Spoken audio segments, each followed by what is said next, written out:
like $4 cheaper. Hey, so you want downstream? Right here, y'all. Pool Essentials at Walmart, and it's only $5.67. That's, believe it or not, that's pretty cheap. All right, Home Depot's like $9, but that's what you want to look at. The active ingredients: sodium hypochlorite, 10%, right there.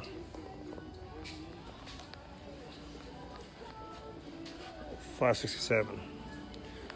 All right, so for a regular house, you could probably get away with 4 gallons, maybe 5 gallons if we're doing a 2-story.